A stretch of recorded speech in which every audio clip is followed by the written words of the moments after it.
రాజమౌళి తీసిన ఈగ సినిమా అందరూ చూసే ఉంటారు కదా నొల్లా.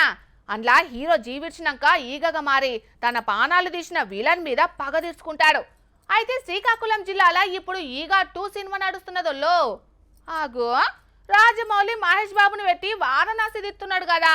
ఈగ 2 ఎప్పుడు తీసిండు, అది శ్రీకాకుళం జిల్లాలోనే ఎందుకు నడుస్తున్నది అని అనుమానం ఉంటే ఈ వార్త చూడాల్సిందే. ఇగో ఈ అక్క ఇంటి ముంగట పాష్ ఉడుతాంది అనుకునేరోళ్ళు జర దగ్గరకెంచి చూడుండ్రి. పాషి కాదు గీషి కాదు, పానం మిర్చిన ఈగలి అన్ని. అవు ఈగలే, డైరెక్టర్ రాజమౌళి సారు దియని అన్అఫీషియల్ ఈగ 2 సినిమాల ఈగలివన్నీ. అంటే ఆ సినిమాల కదా పగబట్టినట్టే పగబట్టినోళ్ళ మరి శ్రీకాకుళం జిల్లా టెక్కిలి మండలం బాలకపేట ఊరోళ్ళను. కానీ ఈగ సినిమాల ఈగకున్నంత క్రియేటివిటీ బుర్ర లేదొల్లా వీటికి. అందుకే వేలగాంగల్నే ఈగలన్నీ ఊరోళ్ళకి సుక్కలు చూయిస్తా అంటే రకరకాల రసాయనాలు జల్లి ఈగల జీవిదీస్తున్నారు. ఇట్లా టెక్కిలి నియోజకవర్గానికి 10 కిలోమీటర్ల ఆవలుంటది ఈ ఊరు. మహా అంటే 16 కుటుంబాలు, 250 మంది జనాలుంటారట.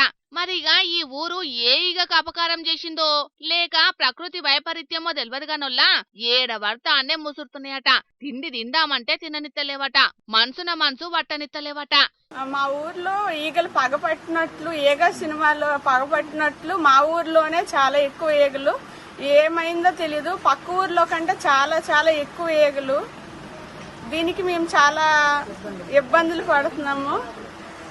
ఈ ఈగలు చాలా డిసీజులు తెస్తాయి కాబట్టి దానికోసం కూడా మాకు చాలా భయం వేస్తుంది. మాకు ఈగలు విపరీతం ఈగలు, మాకు ఇంత అంత కాదు, వారం రోజులు అవుతుంది చాలా ఈగలు. ముసలోళ్ళు పెద్దోళ్ళు చిన్నోళ్ళు గొప్ప బాధపడిపోతాను, వండుకోలేము, తలుపులు వేసుకొని వంట చేసినాము. ఈగలు లావైపోతాను, ఇంత అంత కాదు ఈగలు. ఏడు చేస్తారో ఏటో మాకేటి తెలియదు. చుట్టము బంధువు అల్లుడు ఆడపిల్ల అందరూ రావడం లేదు, వద్దనేస్తున్నాము. బిడ్డలను మన్వళ్లను చుట్టాలను కూడా ఊరికి రావద్దని చెప్తున్నారంటే ఈ ఈగలు జీయంగా ఎంత గోసున్నది చూడుండ్రి బాలకపేట ఊరోళ్లకు. మరి ఇట్లెందుకు జరుగుతున్నదో తెలియక తలకాయలు పట్టుకునే కథ అయిందట పాపం. మరిగా అధికారులకు చెప్తే మందో మాకో కొడతారు కదా అనంటే ఆ కార్యం కూడా అయిందట. జిల్లా పెద్ద అధికారులు ఆర్డర్ అయితే పంచాయతీ పెద్దలు బ్లీచింగ్ పౌడరు రసాయనాలు కొట్టిండ్రట గాని మొత్తానికి మొత్తం ఈగలైతే యూటర్న్ తీసుకుంటలేవంటనొల్లా. మరిగా పంచాయతీ అధికారులు ఏమంటాన్రో అది కూడా చూడుండ్రి. అయితే ఈగలైతే విపరీతంగా ఉన్నా కానీ ఎటువంటి డిసీజులు మాత్రం ఏంటి వ్యాధులు ఏమి కూడా నమోదు అవ్వలేదు.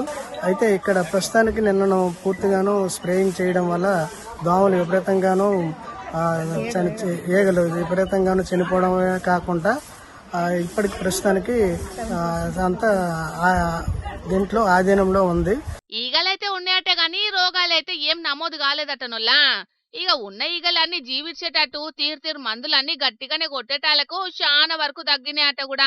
రోగాలేమో గాని మన ఇండ్లల్లో 4 ఈగలు కనబడితేనే షీ అవ్వ అని షీదరించుకుంటాం. కూర బువ్వల మీద వాలి గలీజ్ చేస్తుంటాయి, నోరు తెరితే నోట్ల కూడా జొత్తుంటాయి. అసొంటిది ఈ ఊరోళ్ళు ఇంతగానో ఈగలతోటి ఎట్లేగుతున్నారో నొల్లా పాపము. ఏదైతే అంది గాని రాజమౌళి ఈగ 2 సినిమా తీసేటందుకు కథ అయితే దొరికినట్టే పోండ్రి.